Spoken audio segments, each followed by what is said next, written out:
Meron ba kayong ganitong mga skin problems na nakikita nyo dito sa my screen? Itong nakikita nyo dito, ito, madalas mangyari yan na freeze, cracking, and hardening. Yung dry and cracked feet, dry and cracked hands.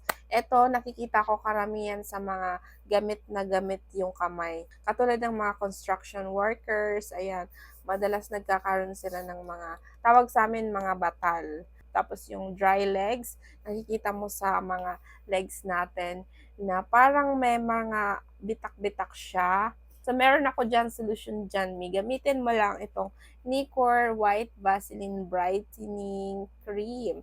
Ang itsura niya ay ganito. Gabi-gabi ko siya ginagamit before bedtime. Kapag matutulog na ako, ina-apply ko siya sa paa. At makikita mo yung paa ko, sobrang soft.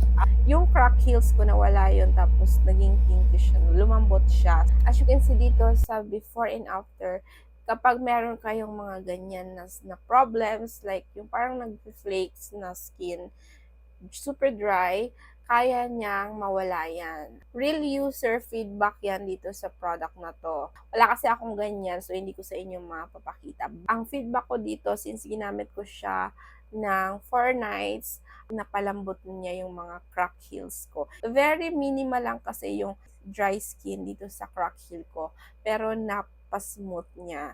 So kung gusto mo din magkaroon ng soft and malapinkish na fit, at maiwasan yung mga crack heels and mga problems na nakita mo dyan sa picture, itry mo tong Nicor White Vaseline Brightening Cream para ma-experience mo na yung magkaroon ng soft and pinkish fit and moisturized na skin sa legs mo at sa kamay mo.